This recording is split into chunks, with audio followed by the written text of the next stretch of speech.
Hi friends, स्वागत है आप सभी का हमारे यूट्यूब चैनल आकृति टॉक में। फ्रेंड्स, आज का जो हमारा टॉपिक है वो है भारतीय दर्शनों के ज्ञान मीमांस। इसका मतलब है एपिस्टेमोलॉजी ऑफ इंडियन फिलोसॉफीज। भारतीय शैक्षिक के मुख्य लक्षण, silence features of Indian philosophy of education, इसके बारे में जानेंगे। भारतीय शैक्षिक दर्शन विविध दार्शनिक विचारों को ग्रहण किए हुए है। इस दार्शनिक विचारों को दो समूह में बांटा गया है। पहला है आस्तिक दर्शन और दूसरा है नास्तिक दर्शन। आस्तिक दर्शन उससे कहते हैं जो ईश्वर में विश्वास रखता हो।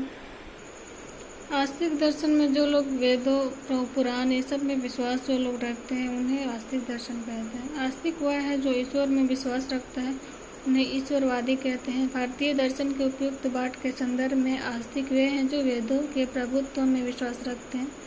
भारतीय दर्शन के उन विचारों को आस्तिक दर्शन कहते हैं। आस्तिक समूह के वेदांत, मीमांसा, योग, संख्या, वैशेषिक तथा न्याय शामिल है। यह है आस्तिक दर्शन। अगला है नास्तिक दर्शन। नास्तिक दर्शन वह है जो ईश्वर में विश्वास नहीं रखते हैं, उन्हें अनिश्वरवादी कहते हैं। जो लोग वेदों प्रभुत्व विश्वास नहीं रखते हैं उन्हें नास्तिक दर्शन कहा जाता है। भारतीय दर्शन के नास्तिक समूह के चार्वाक और जैन और बुद्ध की पत्तियां शामिल हैं। नास्तिक दर्शन में वे लोग आते हैं जो भगवान में विश्वास नहीं रखते हैं, उन्हें नास्तिक दर्शन कहते हैं। भारतीय दर्शन के सामान्य लक्षण कुछ इस प्रकार है जो आगे हम लोग देखें। पहला आध्यात्मिकता। भारतीय दर्शन में मूल रूप से आध्यात्मिकता प्रकृति है। आध्यात्मिकता के कारण यह सदैव कठिन समय व ऐतिहासिक हमलों में भी स्थिर रहा है। बाहरी आक्रमणों व घृणा के बावजूद इसने अपने अस्तित्व आध्यात्मिकता के प्रकाश का संरक्षण अन्वेषण के प्रति मानव के प्रयासों का इतिहास है। भारतीय दर्शन की सभी पत्तियां लगभग आत्मा में विश्वास रखती हैं तथा उसकी सही प्रकृति खोजने में प्रयासरत है। दूसरा है प्रगति। प्रगति भारतीय शैक्षिक दर्शन का दूसरा मुख्य लक्षण है। यह प्रगतिशील है। भारतीय दर्शन हमेशा से प्रगतिशील रहा है।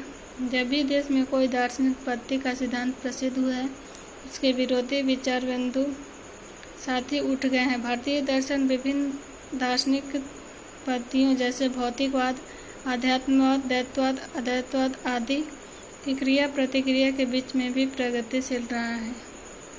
तीसरा है जीवन से निकटता, नियरनेस ऑफ लाइफ।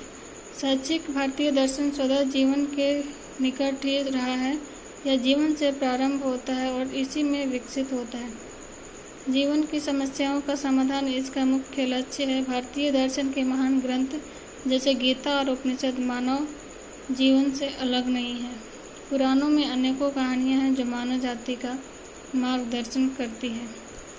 चौथा है स्वतंत्र वस्तु स्थिति, इंडिपेंडेंट स्टेटस। भारतीय दर्शन स्वयं ही विकसित हुआ है। यह किसी बंधन को नहीं स्वीकारता।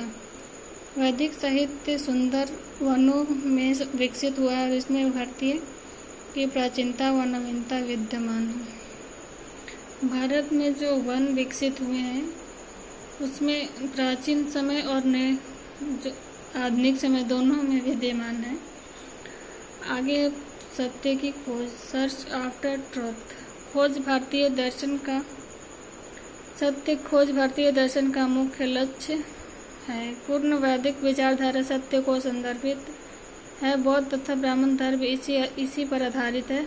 भारतीय दर्शन को भी विचारधारा अस्तित्वहीन के नकारती है और सत्य व अस्तित्व की ओर झुक।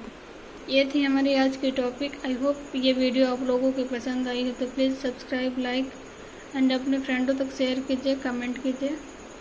Thank you.